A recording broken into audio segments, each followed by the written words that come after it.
Hey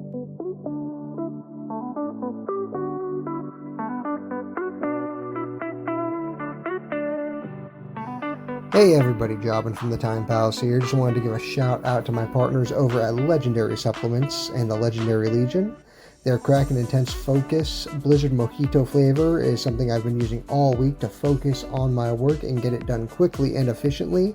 It is a nice, cool, citrusy blast and provides a nice, clean energy that focuses on mental clarity as opposed to physical energy. So no crash, no jitters, and the benefits speak for themselves. I definitely suggest you try it, and we have a code for you to try at checkout. Just punch in Time Pals.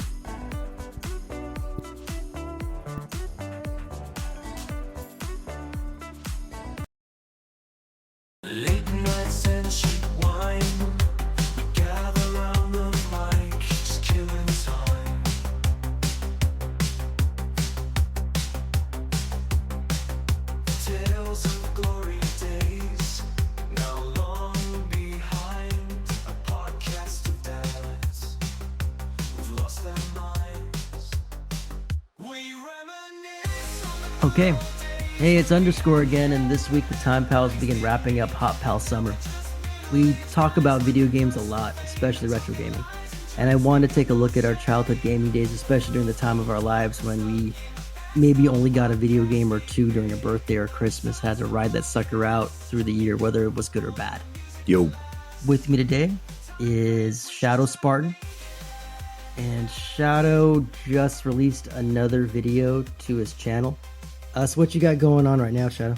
It's called Rise and Fall Civilizations at War. A fun RTS game similar to like Warcraft 3, but you can actually like take control of your hero unit, lead them into battle with your army. You know what's great is I play the hell out of both those styles of games, and I've never played one that combined the two, and I'm sad I missed it. Like, I don't even remember that game coming out. Was it a hit? I'm going to say no, because even before its release, like a year into development, the development studio, Stainless Steel Studios, had to shut down after its publisher, Midway, stopped funding it. And then I guess Midway just took what was left of its code and everything and just handed it off to one of its development studios. I think it was Midway San Diego. And they just had to take what was there and just try to piece it together. Trying to imagine you're just suddenly given this game from another studio. You have no idea what their intention was or how the code works, and you just have to piece it together.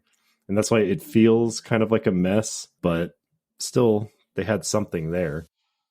I did see I already watched it, and it's one, it's a great retrospective, and two, like, I kind of see what you're getting at. But at the same time, when you're watching it in motion, it looks fantastic. Like, even now, like, you couldn't tell it was from back then. Like, you would think it was relatively recent, within like the past 5. Do you know if anybody has made something like that recently? Not that I can think of off the top of my head. That's why it kind of feels a little bit like Mountain Blade in terms of running around the map, collecting recruits, building your army kind of thing. And then you get into combat, and then you take control of your character and you lead them into battle. Right, and that's what I fucking loved about it. I still haven't taken off that bear head, and it's like not even good armor, and I'm running around with it all fucking day, just for looks.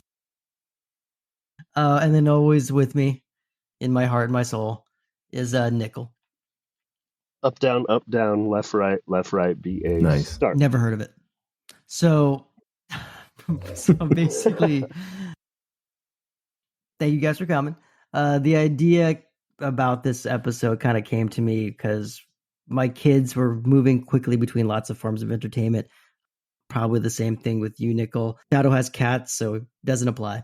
But they'll go from like a tablet show, and then they'll play Roblox, and then they'll go from that.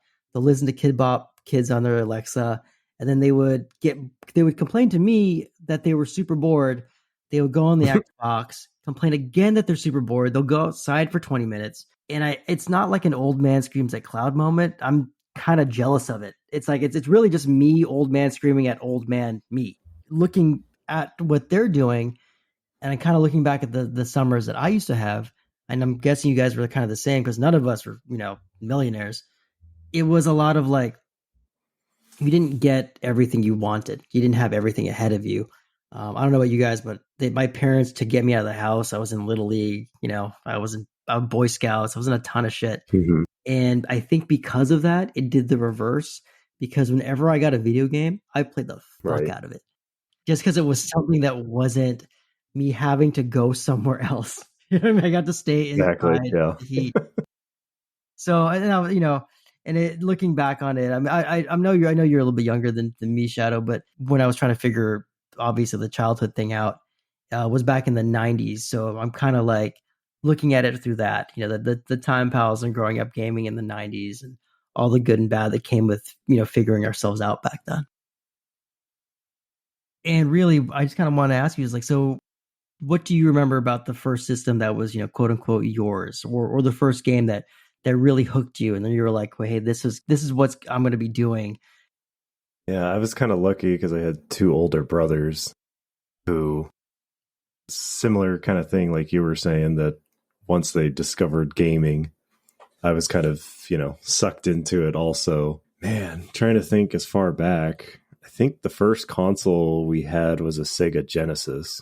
Ooh, and I'm trying to remember some of the earliest games on that system. I want to say it was a 2D shooter similar to Mega Man called... It was a game called Vector Man. Okay, I'm surprised you guys know about it, because whenever I tell people about it, they're like, no, never heard of it, never played it. Please describe Vector Man, because Vector Man, when it came out for me, I was already in the Genesis mode, and I'm like, oh my god, they did it. They actually made a Genesis game that looks like a Super Nintendo game. And I was like high-fiving myself because I was so pissed off that my games all looked like shit. I think it's funny that Shadow calls it a 2D shooter, but like back then, we probably would have called it 3D. Oh my god. I mean, I do remember playing through a couple of levels, but I always got stuck at that one boss that you had to double jump like pixel perfect over the boss, but you always had to just do one jump and shoot to hit him in the one spot that would damage him. You remember that boss? He looked kind of like a robot with a ball for his legs that he would just roll across. From an old gamer, me, to a relatively younger gamer in you, flashing part of the boss, that's its only weakness, is every boss fight. But it was because he'd be off screen and he would just come charging at you. And by the time you saw him, it was already too late. And you just kind of had to guess, thinking, I think he's charging at me, so I got to double jump. And you just hope that you timed it perfectly. And there was only one time I actually do remember beating him, being super excited, jumping around. And then it was like a whole new world, seeing the next level. But I got so good at the earlier levels to get to that. And then you promptly died. Yeah, exactly. No, I've had many of those ones where I'm like, oh, I'm gonna get to here, and that's I mean, we started off with an NES. I think we definitely just started off with like Mario and Duck Hunt. We had, I think, some hand-me-down games. Load Runner. Which was like a difficult game and a very deceptive cover.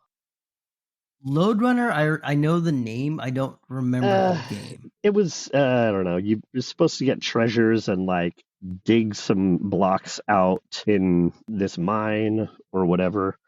Get treasure, avoid the bad guys. But anytime you would dig out a block, after a little bit, it would return.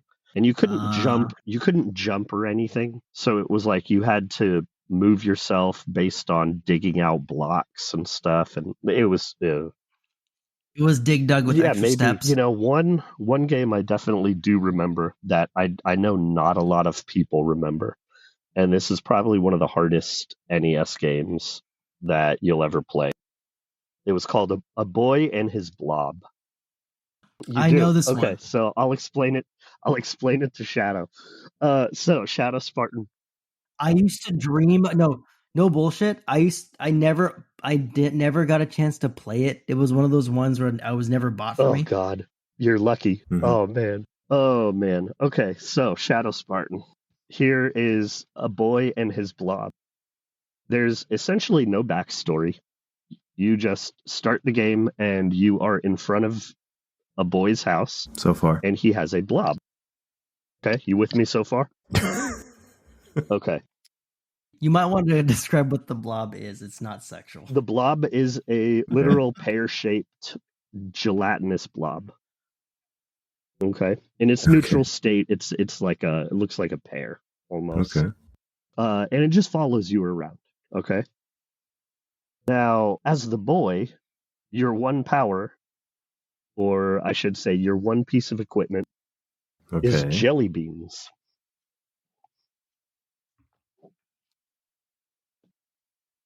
Now, these jelly beans are flavored, strawberry, licorice, peach, orange flavored jelly beans and such. And you throw them to the blob, and each jelly bean flavor gives the blob a special power. Or I should say it turns the blob into something else. Like one flavor would be a hole in the ground, or one flavor would be a trampoline. Or a ladder. Or a ladder, exactly. Now, the point of this game is anybody's fucking guess, because I don't know what the point of the game was. So, what I remember, this is not me Googling it, but and I'm serious. I don't. Here's how badly I wanted to play it. Is I kind of remember the point because I remember reading about it in like old Game Pros and stuff, and going like, I want this game, like a Nintendo Power or something. Yeah. Oh well, I mean, yeah. Well, Nintendo Power was for the rich, so fuck off. But so the knockoff ones, your Game Pros and stuff, were the ones where I'm like, okay, I'm all in on this one. From what I remember, you're trying to get him back home, like a la E.T. But the villain had something to do with like, fuck it. The villain had something to do with like dentistry. So like, which is where the whole jelly bean thing came into play. I might be making this up because I literally would stare at this game cover and I would think to myself like, I wish I had a friend, and I wish he could do stuff when I fed him. And there was elements of like, man, because the concept of it for me was super cool, honestly. And like I said, I vaguely remember the whole like you're trying to get him somewhere. I remember the villain had something to do with health. Like actual health, like either he was a dentist or he came from a planet that had some kind of dental pun to it. But that was kind of it. And what I do know is that they tried to remake the game, and I never played it. But they did do it one other time, where they were like, "Hey, we're gonna bring back Boy and his Blob, where it's gonna be for you underscore." And I said, "Sweet," and I didn't buy that. I didn't buy that shit either. I'm gonna have to look it up. Like redid it for SNES or what? No, they remade it for, I want to say for the Game Boy DS, or not Game Boy DS, for the Nintendo DS. Oh, okay. They then tried to do it again, like, and then I remember the last time they tried to redo it. I don't remember what they called it. I don't know if it was like a reimagining or if it was like an actual sequel. Okay. It didn't get enough money, and it just never came back. Because the one thing about Boy and his Blob, and Nickel kind of alluded to it, it's a really interesting idea to have this NPC that has all these functions, but it's the Nintendo, so it can really only do so much. You know what I mean? It's only going to act so much within the AI. It'll still try to kill itself at every opportunity. Oh yeah, totally. And it'll the blob would get stuck somewhere where you are where it's totally unreachable for you. And that like things like that would happen, just like in a lot of AI today. Yeah, exactly. It never got better. Right. I remember recently I was watching a playthrough of Rainbow Six Rogue Spear. Yeah, so nice. Like old Rainbow Six game from like late 90s, and you're trying to save the hostages and they just don't move. You're like running away and it's like, follow me, but they're just staying put, blocking your other teammates too. But yeah, I mean that's what the AI of Boy and his Blob was like. But God bless them, they tried. No, 100%, man, 100%. For me, as I grew up in the, it's funny because like being slightly older, like I grew up in the 80s, but the 90s is when I was an actual like kid, if that makes sense. So my older brother had a Commodore 64, but it was too fucking complicated. And then he had an Apple II, which had Wizardry, Proving Grounds of the Mad Overlord, which was like, if you know your D&D, that was like one of the first fucking like computer game versions of it. And I distinctly remember deleting his characters and him being really pissed off. And then the other system that I had that was his, all this shit was hand-me-downs, obviously, was the Atari 2600. So that's how old I was. The Atari was already in the past, but one of the first games that I remember giving a shit about was Pitfall. That was one of those games where I remember playing it and thinking to myself, like, oh, I'm a dude. I'm jumping on top of alligators. I'm swinging over vines. I'm basically Indiana Jones, but I didn't make that connection. And I remember thinking, like, this game blew my little mind. Right. Like it was like, to me, it was almost like playing a cartoon. Looking back at it, it looks terrible. Oh, like yeah. it looks like garbage. Yeah. But at the time, I'm like, oh, I'm actually playing a living cartoon. This is amazing to me. Yeah. And it's back in the day. It's like it's one button. You know what I mean? It did everything. It wasn't surprising now, but it's nice to see that I was kind of right. Where when you watch all these like old school like best of Atari channels and stuff like that, it's always named. It's always named as a really fun game. I'm pretty sure it would hold up if one of my kids played it. It's easy to learn. You understand the alligator is bad, scorpion is bad, and kind of like your load runner, you're just trying to get treasure. Right. So the next one is a game that kind of blew your mind when you were young, kind of made you a fan of the franchise into your adult years. I know I'll start for this one. Like for me, I know everybody would love to say like Super Mario Brothers or something like that, but for me that was a lie because I love Super Mario, but it was never like my game. Like I stopped playing it after Smash Brothers. So for me, there's actually two. The first one was Double Dragon 2 for the NES. Yes. That game was a game where if you were at my house, you had to play it with me or we would not talk. Like sleepovers, birthdays. I didn't give a shit if it was somebody else's birthday. If you were roughly my age and you were over at my house, you had to be Jimmy, or I think it was misspelled as Bimmy, but you had to be one or the other, or you were going to have a long night by yourself. The next one, Castlevania Symphony of the Night, PlayStation 1997. I never knew I loved that style of game. I guess it invented the term Metroidvania. Well, I don't even know what the fuck that really means, to be real with you. But I'll never forget when I first played that. And it was all 2D. This is back when the PlayStation was doing 3D and that 3D looked like shit. And they fucking rolled the dice on this 2D animated game, much like Pitfall. I'm like, oh, I'm playing a living cartoon again. Like, it scratched that part of my brain where I'm like, one, it's huge. Two, it's got all these RPG elements. And then three, the music is amazing.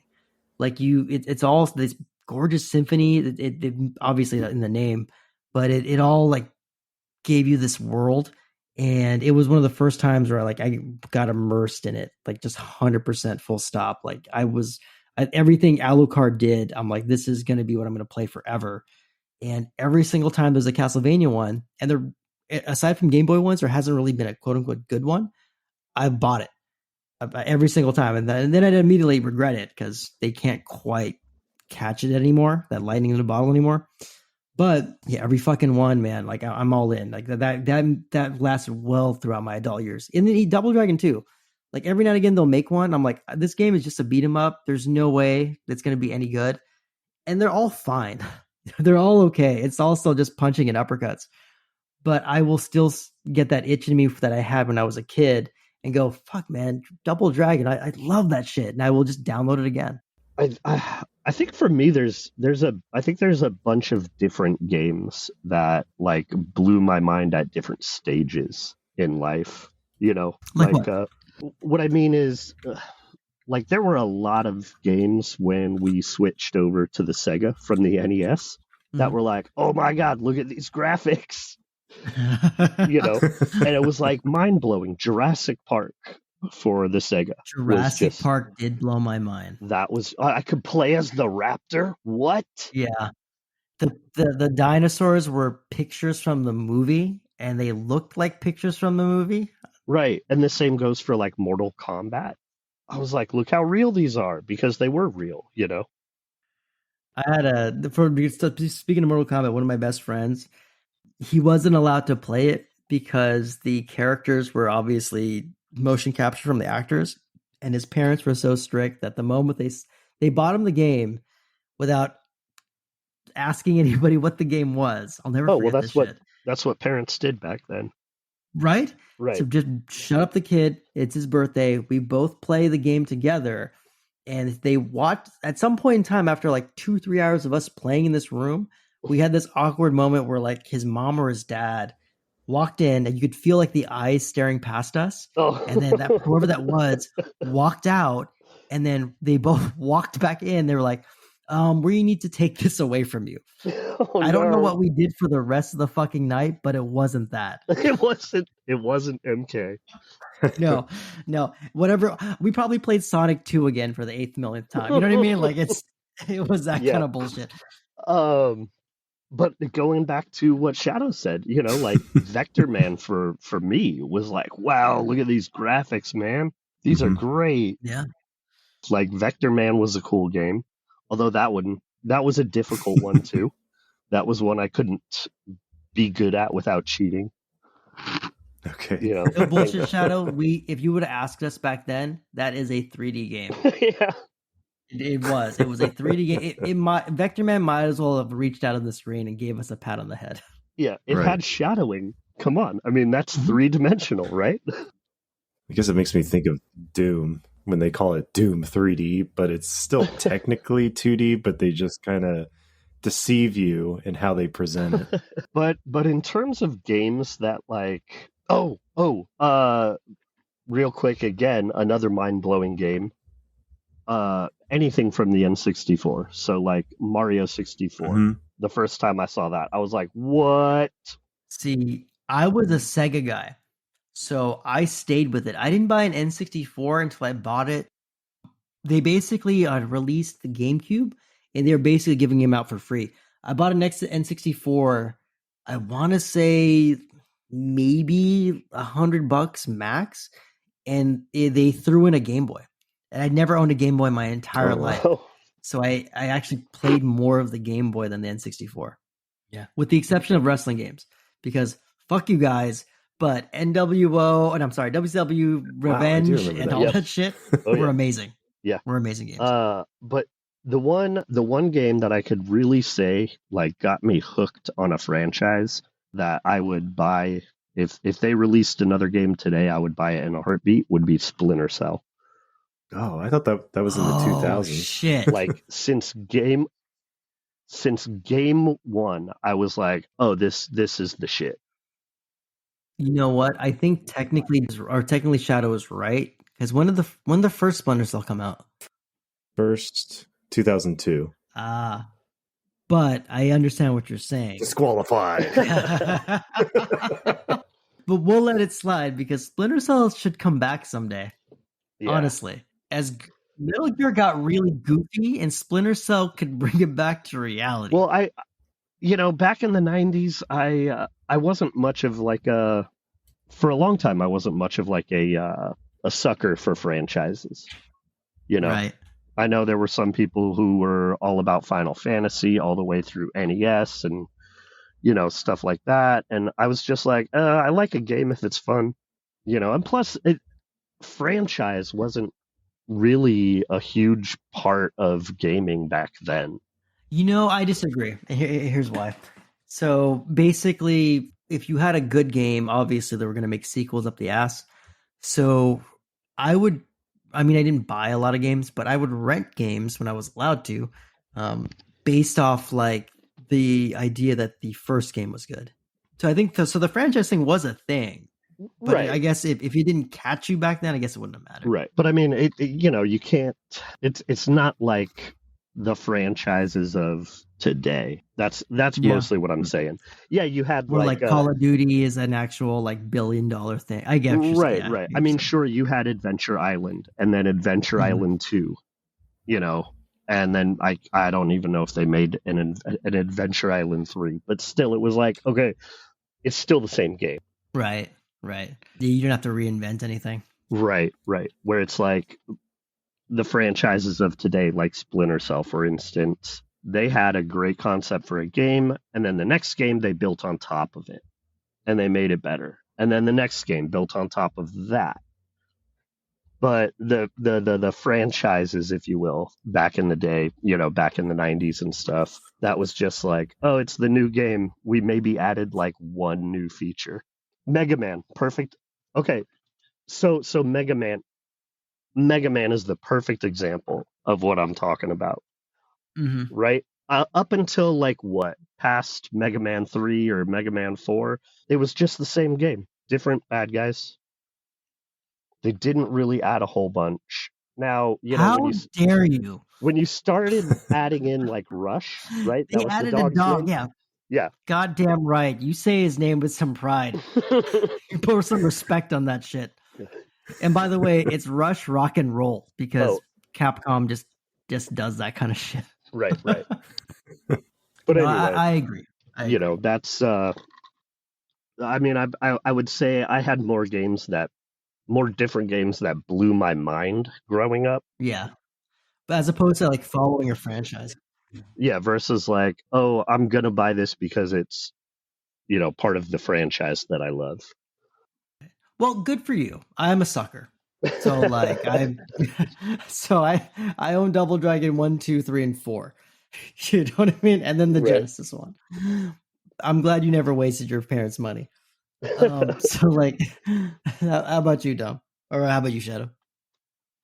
A game that blew my mind and made me a fan into my adult years. Oh, that's easy. Warcraft 2. Oh, god damn it, that's a good one. Never played the first one, but I just remember my brothers got the game. I still remember seeing the CD case that it came in because this was for the PC. Right. Whatever it was, Windows 95, whatever it was. Yeah, I think that's literally, I think you're right. And I was just amazed at how much fun the gameplay was at the time, making you feel like a general, commander, whatever you want to say, giving orders to build bases, forward outposts, training, commanding troops, taking over the map, invade the enemy bases.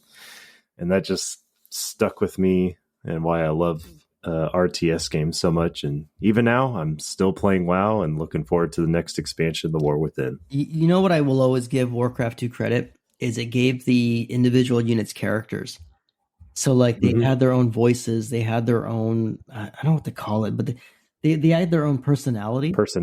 Where a lot of games, when you play Command and Conquer and stuff, like so did I, and you know, they would have like the voice samples and stuff, but they didn't feel any different. You know what I mean? When you played Warcraft, your Horde characters, quote unquote, felt different than your Alliance characters. Versus, let's say, Command and Conquer, I forget what the good guys are called, but your good guys and your NODs basically are the same. They're basically the same. It doesn't matter. The only difference is one has a nuke and then one has an ion cannon. Warcraft is one of those games where everything felt so different that even if it was just a different graphic, it felt like you were having, it felt like something was new if you played from one campaign to another. I will always love that about that series for sure. I just hated playing as the humans facing off against orcs, and there would be a death knight would come just in range and fire this one ability, and I just hear it would always just piss me off because the AI just knew as soon as their death knights had enough mana, they would send them over and just one shot a unit. It just pissed you off so much. It's I'm guessing you followed it into World of Warcraft, obviously. You know what I mean? Warcraft 3, all that good stuff. Oh, yeah. Warcraft 3. Apparently, there was a point-and-click adventure game called Warcraft Lord of Clans. Never came out. But it never officially got released. And from what I've heard, it was because back then, that was Blizzard that actually had high standards. You know what's funny you mentioned? So you guys heard of the CDI? So the CDI, if you don't know, was a CD-based game system, obviously, before the PlayStation. And there's a famous Zelda game. So they had a deal with Nintendo. This is a truncated version of it, but they had a deal with Nintendo. Nintendo said, you can use our characters, but you can't use our staff, basically. So a bunch of guys who didn't know how to make games used Super Mario characters and Zelda characters. The games are notoriously bad. They're on the worst games lists on every single YouTube video, podcast, you fucking name it. Yeah. The animations in the Zelda game are so freaking famous for being abjectly terrible that they've all become memes. The Exactly. Warcraft guys hired that animation studio for their point and click adventure. That makes sense. Right? And it's a Russian studio with like 4 guys. And I don't know if you've seen the footage of the Warcraft. I have. Have you? That's why it looks like that. Okay. It all makes sense now. Yeah. It looks like garbage. Here you have it at the height of their writing of the lore, and they hire like your uncle's 10-year-old kid with special needs. It's not great. But I will say this, a part of me still kind of wants to play it because that time period of Warcraft and Warcraft 3 and whatnot, they were on a high in terms of telling a story, for sure. Mm-hmm. Oh, for sure. I would love to play that series just to see what it was like.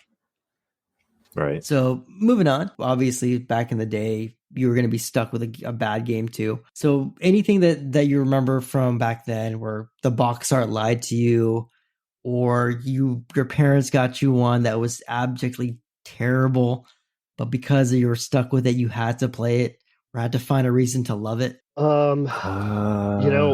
My parents never really bought us a bunch of video games, if any, really. Like we used a lot of our own money because we had a paper route. So my brother and I, we would pool our money. Basically, the way we got our Sega was we pooled our money and took our NES over to Matt's Game Exchange. I remember them. Yes.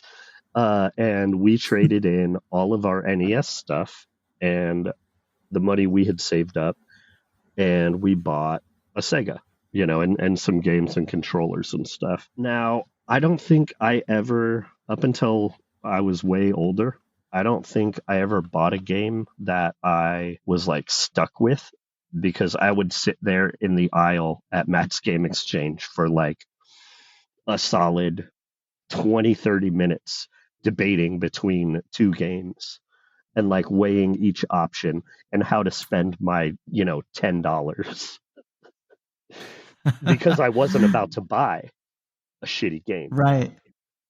So I think I escaped, to a certain degree, the scenario you're painting out.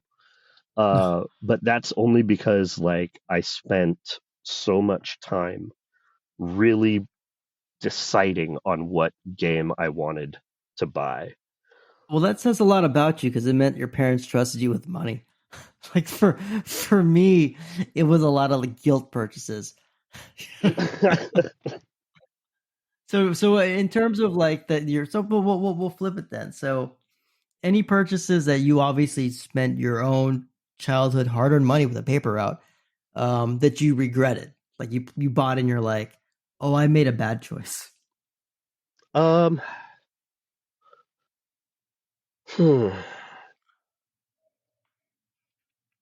think one year for Christmas we got a bunch of Jeffrey dollars, right? Toys R Us gift certificates. Yeah. So, and I think I bought a Game Boy, and I bought a Spider-Man game for the Game Boy. And I think that's the only one that really comes to mind. Again, up until my later years where I'm I see a game at I'm 18 years old or something, I see a Xbox game at a GameStop and I buy it and I'm like, oh man, this game is so shitty. I wish I didn't buy this. But I think as a kid, the Spider-Man game for Game Boy. I regret. I'm like, this game fucking sucks. How about But you, Dom? I'm sorry. Go. no, I was just gonna say that's really the only one that comes to mind. The only times I really regretted it was when I was at like Blockbuster. We're like renting. Yeah, but Blockbuster, you were allowed to get something shitty. Yeah, but you're still like, well, fuck, there goes my weekend. Yeah, no, you're right. No, you're right. You're like, man, I had big plans to like just play this video game all weekend. Now you're I'm right. like, we all got Clay Fighter and was like, oh, this is bad. yeah, I'm like 2 hours in and I'm like done with it. All right, well, fuck, there's always a next weekend. Yeah.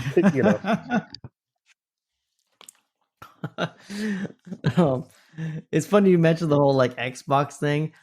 There was a solid minute there where I finally bought an Xbox. Right, this is back when I always had a job, so I bought an Xbox. I'm like, I'm gonna get every great game, not realizing that they barely made any. So like, you know what I mean? I was just like, oh fuck, man, like I did a bad thing. Like they had some good ones. Don't get me wrong, they had some really good ones. At the end of the day, I had some like good collection, but it was just like a lot of like, oh man, am I buying Madden again? Yeah. Like, god damn it. That's why you should never buy a console right when it releases, because if you're lucky, there might be a couple of games, but... And that's the thing. Not to go off a tangent, but that was one of the first times where I bought a console like on my own, and I regretted that shit so fast for like the first year. Yeah. Oh my God. Okay, worst game that I was stuck with. At first it was going to be Mortal Kombat. How dare you? I just wanted to like say it was because I would try the arcade ladder, and this is when I discovered how most recently someone came out with a video about the AI and how it worked, the difficulty scaling. Mm-hmm. And it makes sense why in the arcades why they did this. So like the first guy was on easy difficulty. You felt like a badass defeating him, like, oh man, I know the moves. And then you play the second guy, and he's on normal difficulty now, where he's actually hitting you back, throwing you, but it's still doable. You can land hits, or he just doesn't block much. Right. And then you get to the third guy, who's now on hard difficulty, and he just blows you up. You try to land just a single blow, and he just blocks everything, throws you. I mean, you're just like, what the heck? And then that was when, if you put more quarters into the arcade, it would drop the difficulty down back to normal. Oh, I didn't know that. And it might be this guy and maybe the next guy is still on normal to keep you playing. And then that third guy would then go back up to hard difficulty and just kick your ass. I did not know they did it that way. That is news to me. That's how it worked. That's amazing. Yeah, if I could find the video, I'll share it with you. But yeah, he explains how the AI, or at least how the system works. Because Midway is a pain. So one of my favorite, fuck them. So Midway, one of my favorite game series is NBA Jam, right? Right. Yes. So they made it so that what's his name? Tobias. I think it's either Ed Boon or I forget Tobias' first name. Well, the two creators of Mortal Kombat. I changed my mind. I think it's Ed Boon. Ed Boon. John Tobias? John Tobias was the other guy. Yeah, asshole 1 and asshole 2. Fuck them. So Ed Boon had a secret coding in the game where if you were the Bulls versus the Pistons always won. Because really? Yeah. So basically, if you don't know your basketball, the Bulls beat the Pistons. So basically, like, if you play the Bulls, which in the 90s was the hot team because my Warriors were not great, with the exception of Chris and Tim, they were not winning a lot. You played the Bulls, right? So even though Jordan wasn't on the team, they were still really good. And I distinctly remember running into the Pistons, and it was always last shot wins, and they would always fucking win. It would drive me nuts. And then years later, Boone's just casually, yeah, we programmed it to fuck you Bulls players. And I went, oh, life sucks. Adults suck. Damn. So if I did have to pick, it's actually a game called Torrens Passage. Don't know it. Yeah. It's a point and click adventure game. And I just could not figure out the puzzles or what I was supposed to collect and then combine it with other stuff to unlock the next level, like most point and click adventure games. The only fun I had with playing this game Uninstalling. was there were certain stuff you could click on that would get Torn killed. Like usually it was falling off a cliff and he'd just be and he'd fall off screen because it wasn't graphic. Did you name it after kids you didn't like and just purposely throw them off screen every time? Pretty much. I'd just be like stuck and I'd just be like, you know what, go walk off this cliff, and he'd be So honestly, Shadow, I've never heard of the game. What's it about? Is it like a mist or a riven kind of deal? No, it's 2-dimensional, not quite like Myst, where you either walk to like the left or the right, or there might be a ladder that goes up and down like to a King's different Quest? areas. Okay. I think similar to Warcraft Lord of Clans. Oh, really? Huh. Yeah, in that similar style. But I want to say it's like a sci-fi. I say sci-fi because it's on a different world. And it had something to do with his grandparents or adopted parents get taken by an evil wizard or something. Tale as old as time. And he's trying to find them, but it gets confusing because the beginning intro showed, I think, his actual parents get killed and he's just a baby and he gets taken. And when you beat each level, it tells you more of the story about what happened. It gets so confusing. I'd have to revisit the intro. How old were you when you played this? This sounds terrifying. It sounds terrifying, but like I said, it's not graphic. It's just story-wise, you're just like, wow, this sounds very adult. But as a kid, it goes over your head. Oh, shit. I've never heard of this game. Yeah, I need to revisit it too, but I just remember like not getting through that game at all. Damn. But I do remember one funny part was I would always have him jump into a moat, and then it looked like a crocodile-looking thing would appear, and you just hear crunching sounds, and then it burps and it swims away. And it always cracked me up every time. I can just picture a young Shadow going like, "Take that, Dad! Take that, Dad!" Or I just get so bored because I'm just like, I'm stuck. I felt like I explored everything, clicked on everything, and there's just nothing to do. So I'm like, I'm just going to kill him off and then leave this game. See, the part of the reason why I was curious about it was I owned a Macintosh when I was a kid before I got a PC. And they only made shit like that for the Mac. Like, you didn't get cool shit. You got point-and-click adventures up the yin-yang. Some of them were great. Like, LucasArts made some really cool, fun shit. But for the most part, you didn't get anything cool. You got stuff like that, like all these like weird off-brand things. And they were all point-and-click adventures. And they were the kind of things where like they were made in a way where you could get stuck, and you didn't know why. So I don't know if you guys are going to know this game at all then. So my game is called Wall Street Kid. And just to backtrack a little bit, about around 1991, I was at a KB toy store in Concord with my older brother. And he purchased something random and then saw that there were 2 games on sale with box art that were amazing. One game had a painting of a mulleted white dude wearing a Macho Man style sunglasses and scream punching through the title of his own game. And as he punched it, the flesh on his knuckles tore apart to reveal like a metal like skeleton underneath. It turned out that ended up being a classic called Shatterhand. And I bought Wall Street Kid.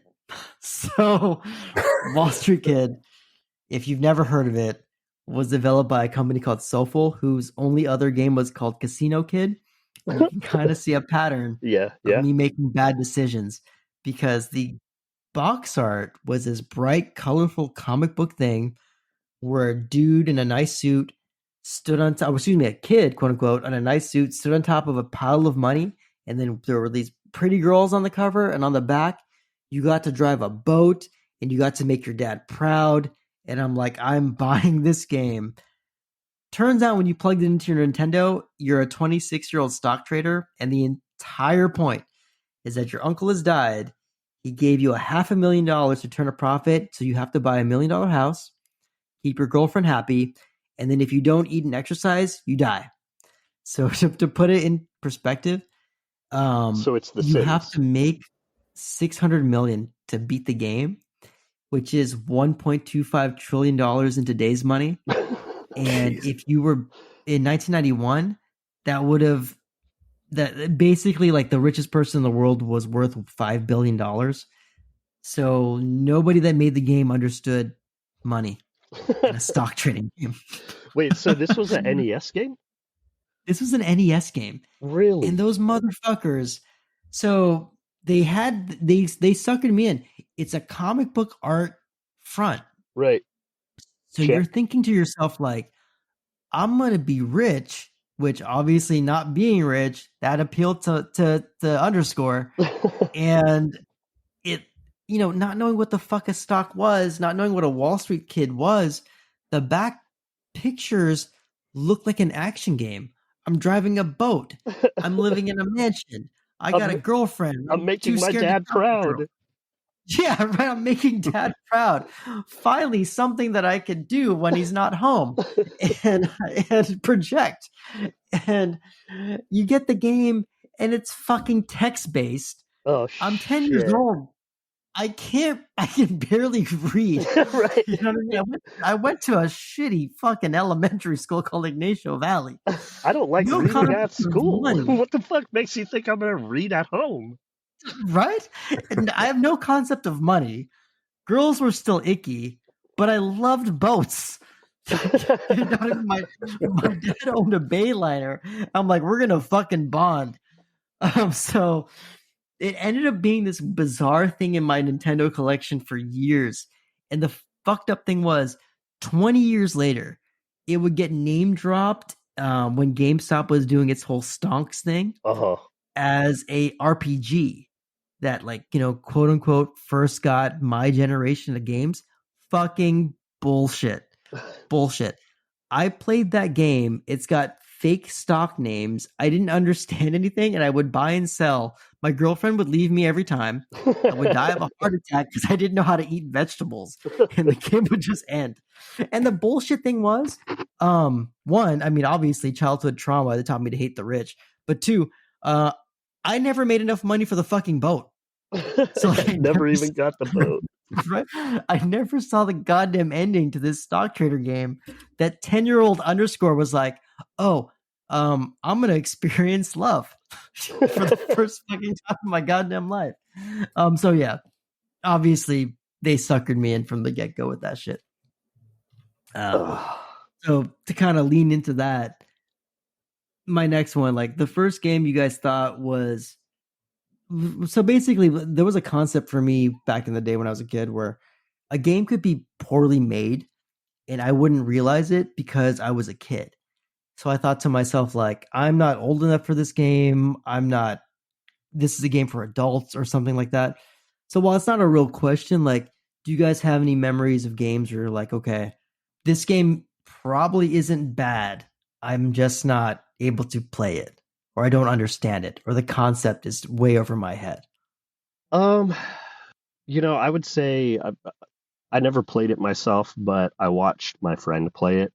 But like Myst and Riven, I was always I would agree. I was always like, why the fuck are you playing this? Where's the fun in this? Right. This does not look fun. So it's even something like, even back then I was like, well, visually the game is great. I get it, but I don't want to fucking play this game.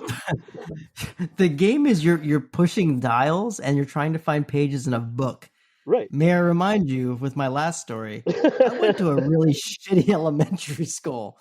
You know what I mean? I could not do math to this day because of that shit. So I do not blame you hating Myst, because somebody bought that for me. Oh God, when I was in middle school, and obviously Macintosh, like I said, so that was like one of the only games out, and I did not finish that game. I could not give a damn. This is back when Doom 2 came out, I want to say. So I'm watching all my PC friends like shoot demons in the face, and here I am slowly turning a clock to open up another clock so I can get a page in a book. Now, again, in the game's defense, like, it was visually great for its time, and I'm sure it was a great puzzle game, but, but me as, a kid, I'm like, this is fucking stupid. No, it is.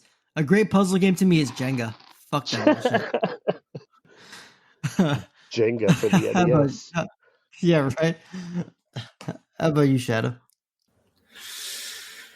Well, most of the games, it's hard for me because most of the old games I can't really play now as an adult, or at least I've been finding more and more of them. If you know what I mean, where it's like as a kid, I'm like, oh, this game is too adult for me, or I just can't figure it out. But I haven't played it now as an adult to see, was it really a bad game?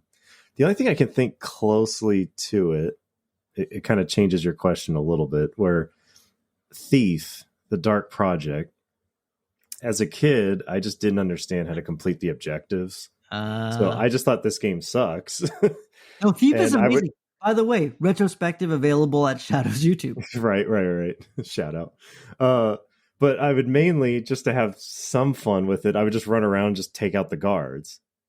And sometimes I might get lucky and I just collected the right thing that I was supposed to get, and I would beat the first level and then go to the second one, and same kind of thing. I'd get lucky, get to the third level, and that's usually where I would get stuck. Because even now as an adult, I feel like it's poorly made and confusing to try and find your way to collect the item. But as I've gotten older and now that I understand games better, it's now one of my favorite games of all time. Oh, hell yeah. Thief is an amazing game. I'm honestly surprised nobody remakes it. Exactly. There's really just a lot of fan-made missions if you really want to enjoy that, which I will be doing in next month. Oh, nice. I'm trying to remember what it's called. For September, it's called Thief: The Black Parade. It's a mod of all the best Thief fan-made map makers, whatever title they have. They all came together and they all, I guess, designed their own missions tied together by this one story. Wow. So looking forward to that. Yeah, no, that's gonna be dope. I mean, for me, honestly, the only one that really comes to mind was I owned The Simpsons Bart versus the Space Mutants for the Nintendo. Oh. And when I bought it, I thought to myself, well, surely they wouldn't just slap the Simpsons name on something like half-baked and terrible and lazy. Right. It was a fucking disaster. Like, It was like the Red Cross handing out blankets style disaster. Yeah. And I remember thinking, like, okay, I don't remember when that game came out. I didn't put the year down, but I was young. And I remember thinking, like, okay, this is too hard. This must be made for people older than me. I'm just going to quit. And then a couple years later, I bought a Genesis, and then I got it again because I'm like, you know what? I'm older now. I'm more mature. I'm 13. You know what I mean? I know everything about life. I'm going to buy this Simpsons Mutant game. I'm going to beat this bullshit. Just like you said earlier, I went to the exact same part where I got stuck and fucking got stuck again. Like, of course. Life is a flat circle. And I remember thinking, like, but this time around, I'm like, oh, this blows. Yeah, the game is just bad. And I never played another one since until they released a really good one on the Xbox. I want to say Hit and Run around the time of the movie, and I actually really liked it. Was it Hit and Run? It was after Hit and Run. Hit and Run was fun. Oh, okay. They released a really good one after it too, which was actually like written by the writers. It was a lot of fun. Yeah, no, that Bart versus the space aliens or space mutants or whatever, that was a very deceiving game because yes, you always saw the Simpsons game in the arcade, and you're like, oh Yes. shit, yes, okay, I'm gonna walk around the streets as Bart, fist fighting space mutants. No, you're going around spray painting things. Yeah, you're going not to spray painting things. You're only spray painting purple things. Purple things, red. yes, purple Because to red. the aliens the aliens draw their power from purple items. Yes, and then you have your X-ray. Then you have your X-ray glasses.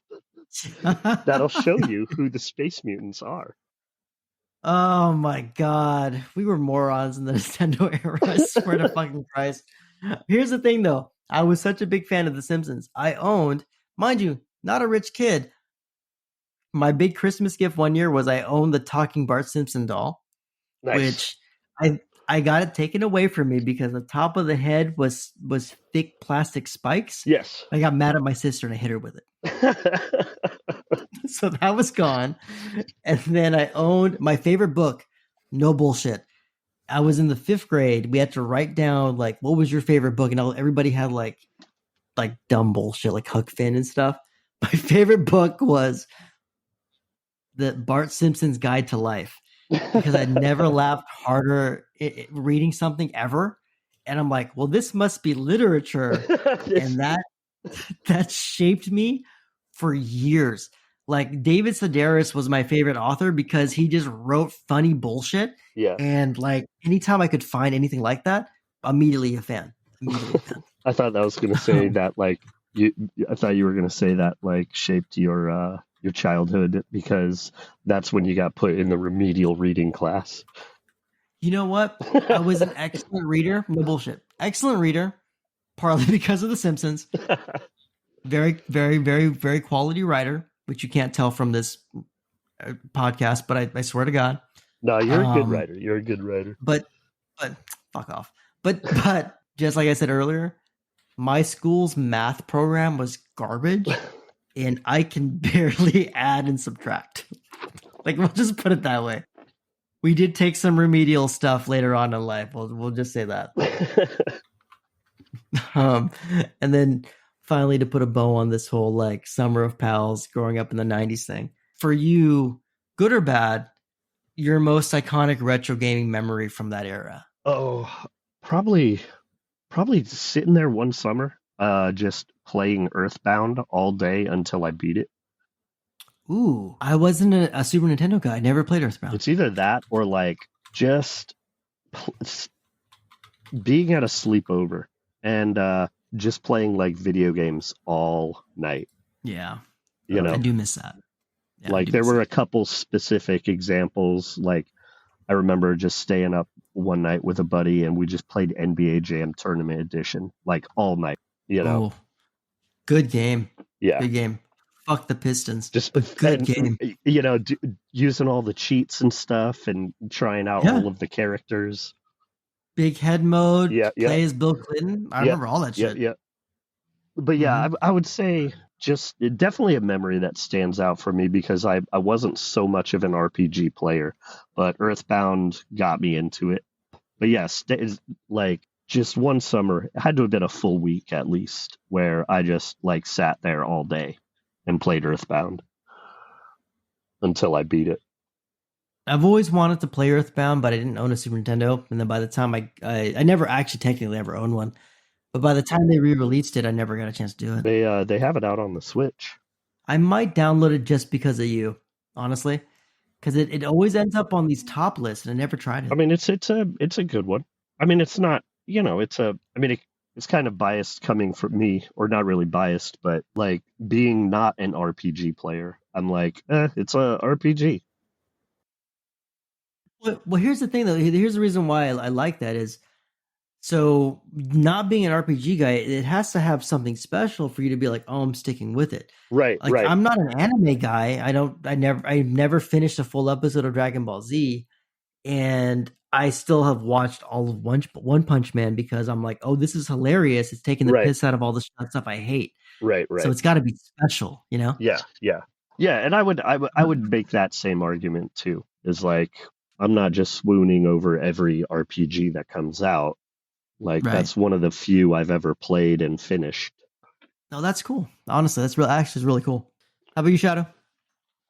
It would have to be the day my parents told me I wasn't allowed to play shooter games anymore. Oh, no. Because before that, I could play GoldenEye on the Nintendo 64, but I guess my parents watching me shoot other humans, despite the graphics looking terrible for the time. They were, those parents that thought, oh, these violent video games are probably bad for their developing brain. Oh, my God. They just didn't like to see that. So they would translate that thinking like, oh, I might, look at this in real life or something.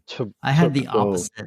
To Rob. I just remember the sit down where they told me to come in their room and they're just like, we don't feel comfortable seeing you playing those types of games. Wow. But despite that, it was okay if I went to a friend's house. So shout out to my old friend Kyle, who invited me almost every weekend to his house. What's up, Kyle? Still play GoldenEye and Rainbow Six. Kyle, I hope you're doing well in the Martinez detention facility. I'm sure they... No. That's awesome. Well, I mean, even when I got to a teenager, I still couldn't play a lot of M-rated games. But I remember my oldest brother, Matt, would argued on my behalf and would say Halo was the first game or first M-rated game I could play because I'd be shooting aliens. Oh. So they were okay with that. Okay. And for a little while, I was getting away with playing Grand Theft Auto 3 and Vice City. I was just about to ask. Until the day, I think it was I stole a guy's car. I didn't go fast enough, so he stole the car back. And so I started fighting this guy and killed him on the ground. And I started kicking him, and a pool of blood starts, flowing. And of course, my dad walks by and sees this, and he got so furious, I don't like what I see. You're done playing these games. And so we had to get rid of Grand Theft Auto. And it wasn't until I turned 17 that I could then say, I'm now old enough to play Grand Theft Auto. Oh, shit. You can't tell me I can't play. They kept arguing I couldn't play Grand Theft Auto 4, even though I was 16, I think, at the time. I just love the image of young Shadow standing up for himself and is like, Dad, I can beat up a prostitute and take her money back if I want to. No. That's fucking great. Like I said, I've never met anybody whose parents were like that. Not that it's a bad thing. I mean, obviously you're trying to raise your kids with morals, right? But to show the difference between me and you, my dad used to ask me to record the Spice Channel in case he missed something. I'm not even kidding. He would say, "Put this tape in. Record it from here or here. Don't turn on the TV because I learned very quickly you can record something without the TV on." And then at this time, just push stop. Yeah. So, I mean, you could at least say my parents tried in case I turned out bad. They'd be like, we tried. But I just understood they're video games. I don't know. I can't do that in real life. There's something somewhat criminal about taking GoldenEye from somebody. I swore by that game. That was the best game on N64, in my opinion. And to let your kid play it and then be like, no, actually you can't anymore. That's almost criminal to me. Right. You've already seen it. Yeah. You've already seen the violence. Yep. You're not gonna learn it anymore. That's amazing.